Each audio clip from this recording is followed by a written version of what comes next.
तो आत्मा बिल्कुल सूक्ष्म चेतना है, एक ऊर्जा है और 7 गुणों से भरपूर है, जो कि आज हम देखते हैं कि हमारे जीवन में एक भी गुण जैसे कि दिखाई ही नहीं देते हैं। और गुणों की कमी के कारण आज मनुष्य छोटी छोटी बातों में उदास, निराश और परेशान हो रहा है। तो हम जानते हैं कि आत्मा के कौन से 7 गुण हैं। ओम शांति।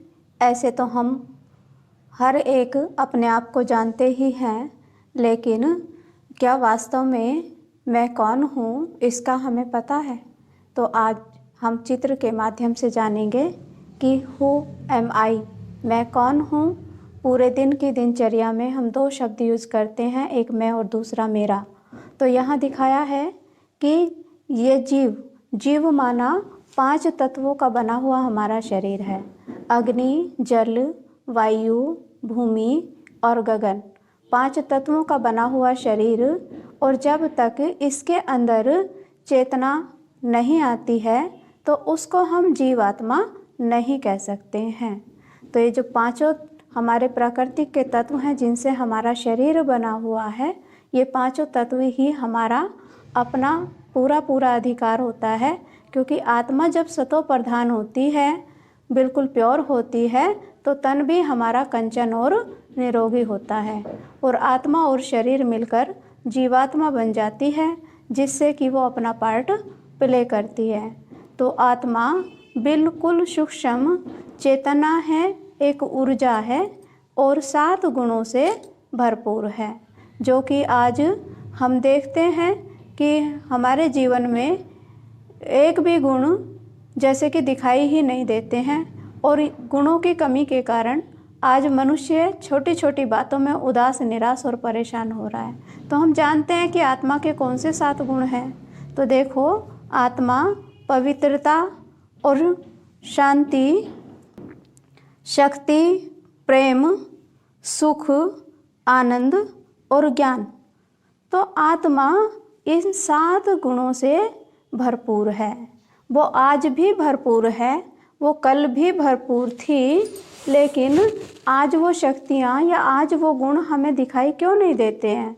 तो इसका मुख्य कारण ये है क्योंकि आत्मा ने कई बार शरीर छोड़ा और लिया है, जिस कारण से आत्मा पर जैसे जैसे उसने कर्म किए उसके ऊपर परत आती गई हैं, जिससे उसका आज स्वरूप ही चेंज हो गया है और मनुष्य का कर्म भी चेंज हो गया है। और मनुष्य के कर्म चेंज होने के कारण ही आज मनुष्य आज दुखी और परेशान है।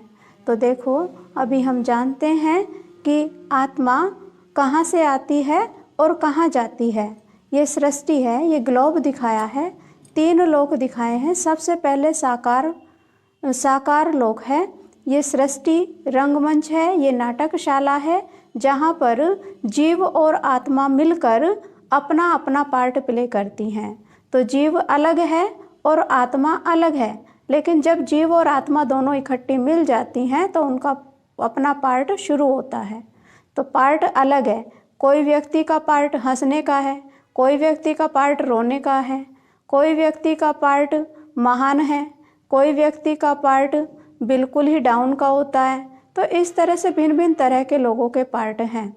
तो देखो, गर्भ में जब आत्मा प्रवेश करती है तो पहले क्या होता है, मांस का एक लोथड़ा जैसे होता है, और वो कोई भी आत्मा को उसमें जाने के लिए अपने कर्म के अनुसार ही वो किस परिवार में कैसे लोगों के बीच में जाती है, तो वो सब आत्मा के अपने कर्मों के ऊपर ही डिपेंड करता है।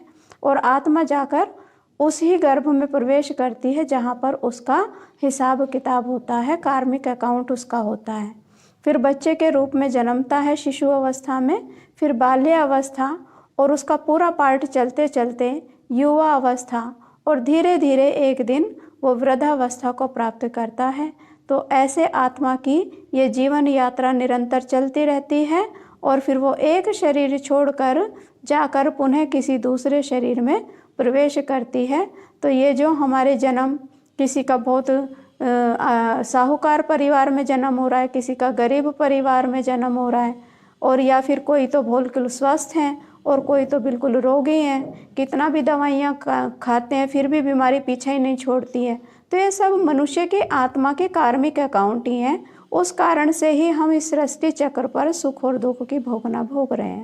दीदी, जैसे कि बहुत लोग कहते हैं इंसान में नहीं धारण करता, जानवर और पशुओं में इसकी आत्मा जाती है, क्या ये सही है? देखो, यह परमात्मा ने हमें नॉलेज दी है कि जैसे हम देखते हैं खरगोश का बच्चा क्या है, वो खरगोश ही होता है। एक चिड़िया का बच्चा क्या है, वो चिड़िया जैसा पंखों वाला ही होता है। और मनुष्य का बच्चा भी मनुष्य जैसा ही होता है। वो मेल या फीमेल तो हो सकता है, लेकिन कोई भी जीव जंतु मनुष्य नहीं बन सकता और ना ही कोई मनुष्य की आत्मा जीव जंतु बन सकती है, क्योंकि मनुष्य के कर्म अलग होते हैं और जीव जंतु पशु पक्षी के कर्म अलग हैं। तो ऐसे हम जान सकते हैं कि अलग अलग होते हैं। और आत्माएं भी सब एक जैसी नहीं होती हैं, आत्माएं भी अलग अलग होती हैं। जैसे कि हम जानते हैं जो दिव्य गुणों से भरपूर होते हैं उनको हम देवता कहते हैं। जो आत्माएं बिल्कुल गोल्डन एज हैं तो उनके तन भी कंचन और निरोगी हैं। और उसके बाद महान आत्माएं होती हैं। महान आत्माएं जो विशेष कार्य करती हैं, जिनसे लोगों को कुछ सीखने को मिलता है, जो लोगों के जीवन को उन्नति की ओर ले जाते हैं, वो महान आत्माएं कहलाती हैं। और पुण्य आत्माएं होती हैं जो कुछ न कुछ पुण्य का खाता करती हैं, तो वो पुण्य आत्माएं होती हैं। तो सब आत्माओं पर ही सारे लेप शेप चलते हैं, क्योंकि शरीर तो नष्ट हो जाता है लेकिन आत्मा तो अमर है। और जो बिल्कुल ही आत्माएं विकर्म करती जाती हैं, पाप कर्म करती जाती हैं, अपने कर्मों की तरफ ध्यान नहीं देती हैं, तो उनका जीवन बिल्कुल ही दुखी परेशान हो जाता है। फिर वो कितनी भी कोशिश भी करती हैं अपने आप को सुधारने की, लेकिन जब तक वो अपने पुण्य को खाते को नहीं बढ़ाती हैं तब तक वो उनसे छूट नहीं सकती हैं।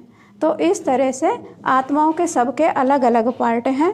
तो यहाँ हम देखेंगे ये सृष्टि रंगमंच है, ये नाटकशाला है और सब आत्माएं अपने अपने कार्मिक अकाउंट द्वारा शरीर और जीव और आत्मा मिलकर अपना अपना पार्ट प्ले कर रही हैं। फिर उससे ऊपर की तरफ हम चलते हैं, सूरज चांद सितारों की दुनिया, पूरे ब्रह्मांड को पार करने के बाद ये वाइट कलर का सूक्ष्म लोक जिसको हम कहते हैं। और सूक्ष्म लोक में हम सबका एक एक संपूर्ण फरिश्ता होता है, फरिश्ता स्वरूप होता है। और इस फरिश्ता स्वरूप को हड्डी मांस का कोई पुतला नहीं होता, ये लाइट और माइट का प्रकाश का जैसा ही होता है, जो हमारे चिंतन से ही निर्मित किया जाता है। और ब्रह्मा विष्णु शंकर तीनों देवताओं को, इसको देवलोकपुरी भी कहते हैं, क्योंकि तीनों देवताओं का निवास भी यहाँ ही होता है। इससे ऊपर और ऊपर बहुत ऊपर जाते हैं तो सुनहरे लाल प्रकाश की दुनिया, पूरा एक मांडवा आकाश के जैसा पोला रही है, जहाँ पर निराकार ज्योतिर्बिंदु परमपिता परमात्मा विराजमान है। तो जैसा हमने जाना कि खरगोश का बच्चा खरगोश ही होता है, मनुष्य का बच्चा मनुष्य ही होता है, तो ऐसे ही परमात्मा का बच्चा मैं आत्मा हूँ, वो मैं आत्मा हूँ और मेरा पिता परमपिता परमात्मा है, वो भी पॉइंट ऑफ लाइट है और मैं भी पॉइंट ऑफ लाइट हूँ। तो पॉइंट ऑफ लाइट हम दोनों हैं, लेकिन दोनों के गुणों में और कर्तव्यों में अंतर है। परमात्मा को सागर कहते हैं, भंडार कहते हैं, ज्ञान का, गुणों का, शक्तियों का, लेकिन आत्माओं को तो किसी को देव आत्मा, किसी को महान आत्मा, किसी को पुण्य आत्मा, किसी को पाप आत्मा भी कहते हैं। तो सबके अलग अलग कर्म होते हैं। तो इस तरह से ये जो तीसरा लोक है, यही मेरे सच्चे सच्चे माता पिता का घर है, क्योंकि परमात्मा मेरा सदा काल का माता पिता है। वहाँ से सारी आत्माएं, सृष्टि पर जितनी भी आत्माएं आज पार्ट प्ले कर रही हैं, वो सभी परम धाम से ही आई हैं, लेकिन सबका पार्ट अपना अपना अलग अलग है, एक का पार्ट ना मिले दूसरे से, क्योंकि हर एक की कर्मों की गति सबकी अलग अलग है। तो इस तरह से हम आए भी परम धाम से हैं और जाना भी हमें परम धाम है, लेकिन परम धाम क्योंकि परमात्मा का घर है, पवित्र धाम है, तो वहाँ हम ऐसे ही नहीं जा सकते हैं। वहाँ जाने के लिए हमें अपने कर्मों को श्रेष्ठ बनाना पड़ेगा और रोज़ रोज़ स्वयं का चिंतन करना पड़ेगा। तो आत्मा की 3 शक्तियाँ हैं। मैं जो आत्मा सूक्ष्म स्वरूप हूँ, आत्मा को देख नहीं सकते हैं, फरिश्ता स्वरूप को भी देख नहीं सकते हैं, महसूस कर सकते हैं। तो मुझ आत्मा की 3 शक्तियाँ, मन, बुद्धि और संस्कार। मन क्या है? मन सोचने की एक क्रिया है जो बार बार सोचता है और हर घड़ी कुछ ना कुछ सोचता रहता है। लेकिन अभी हमें क्या करना है? अपने मन को दिशा देनी है और इसमें स्वयं का चिंतन करना है। मैं कौन हूँ, कहाँ से आया हूँ और किसका बच्चा हूँ, कैसा मेरा स्वरूप है। तो आत्मा का जो स्वधर्म होता है वो बिल्कुल ही शांत होता है। इसलिए हर घड़ी आत्मा शांति की चाह रखती है और शांति को यहाँ वहाँ ढूंढती है। बुद्धि निर्णय करने की एक शक्ति है और अपनी बुद्धि की निर्णय शक्ति के आधार पर ही मनुष्य कोई कोई अच्छे भी फैसले लेते हैं, कोई कोई गलत फैसले भी ले लेते हैं।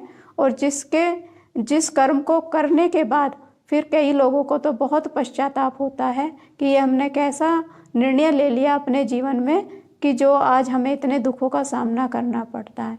तो उसी तरह से दूसरी तरफ जो अच्छा निर्णय लेते हैं वो अपने जीवन को बहुत ही उन्नतिशील बनाते हैं, खुद भी खुश रहते हैं और दूसरों के जीवन में भी खुशियाँ बांटते हैं। और जो कर्म हम बार बार करते हैं, अच्छे या बुरे, उसके आधार पर हमारे संस्कार बन जाते हैं और संस्कार से संसार में हमारी पहचान बनती है। जैसे कि हम देखते हैं जितने भी देवी देवताएं हुए, जैसे राम जी हुए, तो हम देखते हैं राम जी की संसार में पहचान है। तो क्यों पहचान है? क्योंकि उन्होंने सदा सबके प्रति, रावण जैसे आसुरी प्रवृत्ति वाले व्यक्ति के प्रति भी उनके मन में दया भाव था, रहम भाव था। चाहे उन्होंने उनके साथ कोई भी दुर्व्यवहार किया, लेकिन उसके पश्चात भी उन्होंने सदा शुभ भावना ही उस आत्मा के प्रति रखी। तो उनकी एक पहचान बन गई है और उनको लोग भगवान रूप में मानने लगे। तो भगवान के रूप में उनकी पूजा आज भी करोड़ों लोग कर रहे हैं। तो ऐसे अगर इसके विपरीत जैसे रावण का किरदार है तो उसको आसुरी प्रवृत्ति का दिखाया है ना, अहंकार वाला दिखाया है, क्रोधी दिखाया है, छोटी छोटी बातों पर जिद करने वाला दिखाया।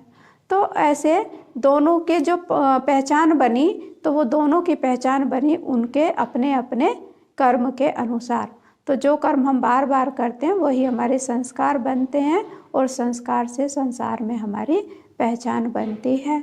तो ऐसे हम जब इन बातों का रोज़ रोज़ चिंतन करेंगे तो हम सरल रूप से अपने कर्मों को सुधार सकते हैं और अपने जीवन को सरल और ऊंच बना सकते हैं और एक नए संसार की स्थापना कर सकते हैं। ओम शांति।